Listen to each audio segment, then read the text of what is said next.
DGFI, NSI, Sheikh Hasina নিজেও আমাকে phone দিয়েছিল। আমরা ওই ২-৩টা সিট নির্ভর রাজনীতি, একটা এমপি হওয়া কারো দয়ায় দাক্ষিণ্যে, ওই রাজনীতি আমরা করছি না। তার জনমতটা ওইটা বললাম, ওইটা জোয়ার ভাটার মধ্যে ওঠানামা করে এবং এই জনতুষ্টিকে মাথায় নিয়ে কোনো রাজনৈতিক দল সাফল্যের জায়গায় পৌঁছাতে পারে না। পাবলিক পালসের উপরে ভিত্তি করে রাজনীতি করা যায় না। পাবলিক পালসটা ওইটা জোয়ার ভাটার মতো ওঠানামা করে কিংবা কচু পাতার পানির মতো নড়চড় করতে থাকে।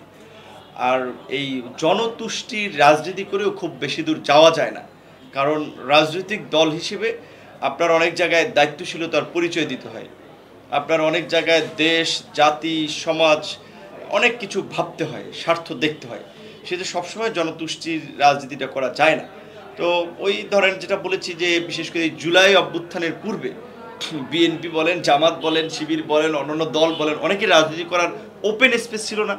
সবাই যখন আমরা শেখ হাসিনার বিরুদ্ধে রাজপথে স্লোগান দিয়েছি, আমরা বক্তব্য দিয়েছি, আমাদের বক্তব্যে কমেন্ট করেছে, চালিয়ে যান ভাই, এগিয়ে যান ভাই, আসি ভাই, মিছিল এসে যুক্ত হয়েছে।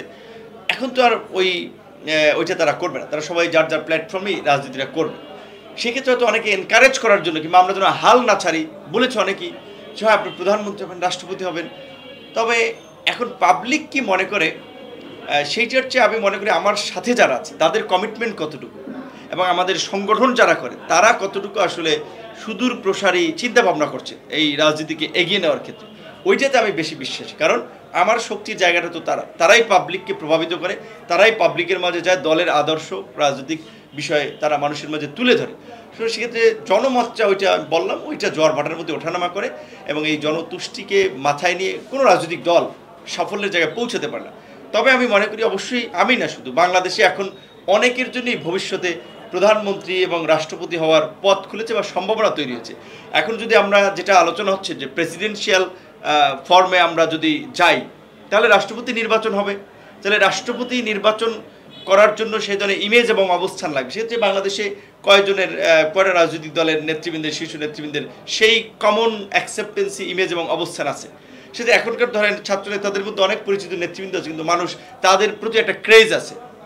তো সেই জায়গা থেকে আমি মনে করি এখন কিংবা আরও আগে পরে শুধু আমার জন্য না, অনেকের জন্যই প্রধানমন্ত্রী, রাষ্ট্রপতি হওয়ার সম্ভাবনা তৈরি হয়েছে। আর আমরা তো বলছি যে আমরা ওই ২-৩টা সিট নির্ভর রাজনীতি, একটা এমপি হওয়া কারো দয়ায় দাক্ষিণ্যে, ওই রাজনীতি আমরা করছি না। তাহলে তো অনেক আগেই মন্ত্রী শেখ হাসিনার ক্যাবিনেটের পার্ট হইতাম, পয়সাপাতি নিয়ে, সুযোগ সুবিধা নিয়ে অনেক আরামে এসে ভালো থাকতাম। আমরা এই দেশে রাজনৈতিক শূন্যতা আমরা পূরণ করতে চাই এবং বিকল্প রাজনীতি প্রতিষ্ঠা করে আমরা নেতৃত্ব দিতে চাই। অবশ্যই ২৮ বছর পর একটা ডাকসু নির্বাচন হয়েছে এবং আমরা তো শেখ হাসিনা আওয়ামী লীগের জন্য একটা বড় চ্যালেঞ্জের জায়গা ছিলাম। সেই জায়গাতে তো সে চাইতো যে কীভাবে আমাদেরকে একটু ঠান্ডা রাখা যায় বা কীভাবে আমাদের সাথে একটা কম্প্রোমাইজ করে তাদের নিয়ন্ত্রণের মধ্যে রাখা যায়। ডিজিএফআই, এনএসআই, শেখ হাসিনা নিজেও আমাকে ফোন দিয়েছিল, কিন্তু আমরা তো সেটাতে কম্প্রোমাইজ করিনি না। এই নির্বাচনে আগেও বলেছে যে এখন যেহেতু আমি বিশ্ববিদ্যালয়ে হলের সিট পাওয়ার জন্য বলেন কিংবা টিকে থাকার জন্য বলেন, যেহেতু গ্রাম থেকে এসেছি, ছাত্রলীগের সাথে ছিলাম, ফলে ছাত্রলীগের সেই সময় বরিশালের নেতৃবৃন্দ সব যেটা কোরআন থাকে একটা পদও দিয়ে দিয়েছিল। তারা মনে করছে যে আমরা ছাত্রলীগ, আদর্শিকভাবে তো আমরা ছাত্রলীগ করিনি, পরিস্থিতির কারণে ছাত্রলীগ করেছিলাম। তো তারা সে ভেবেছিল আমরা ছাত্রলীগ করে আওয়ামী লীগ করি, ওকে আমরা যেন আওয়ামী লীগের সাথেই থাকি, সরকারের সাথেই থাকি, সব ধরনের সুযোগ সুবিধা দেওয়া হবে। বিএনপি, জামাত স্বাধীনতা বিরোধী, মানে জামাতকে ইন্ডিকেট করছে তারা কখনো ক্ষমতা আসবে না। সো আমাদের সম্ভাবনা আছে, এখন পার্লামেন্ট থেকে আরও নিজেদেরকে বিকশিত করার জায়গা আছে। এরা বলেছিল যে আমরা যেন নির্বাচনে আসি, কিন্তু আমরা তো মানুষের যে আস্থা, বিশ্বাস আমাদের প্রতি তৈরি হয়েছিল, ওই যে আপনি বলছেন যে বিকল্প রাজনীতির বা এই দেশ জাতিকে নেতৃত্ব দেওয়া, আমরা কিন্তু ওই জায়গায় কমিটির থেকে আন্দোলন করেছি। এখন হয়তো আমাদের পাশাপাশি আরও অনেক নেতা তৈরি হয়েছে, মানুষের রুচির পরিবর্তন হয়, চয়েসের পরিবর্তন হয়। এখন অনেকে হয়তো অন্যজনের প্রতি একটা ফ্যাসিনেশন তৈরি হতে পারে, কিন্তু একটা লং টার্মে হচ্ছে একটা মানুষ সিদ্ধান্ত নিতে পারবে যে কে নেতা হওয়ার যোগ্য, কার দেশের মানুষের প্রতি কমিটমেন্ট আছে, কার ডেডিকেশন আছে। গণ অধিকার বা পরিষদের নেতাকর্মীরা গত ৭-৮ বছরে ছাত্রলীগের দৌড়ানি, পিটানি, হামলা, মামলা, পুলিশের আপনার প্যাদানি খাইয়া যে রাজনীতিটা করছে, এই রাজনীতিটা এখনকার যারা নতুন নতুন রাজনৈতিক আমি বলবো যে দোকান খুলছে, এই দোকানদাররা ওই পরিস্থিতি টিকে থাকুক না কেন।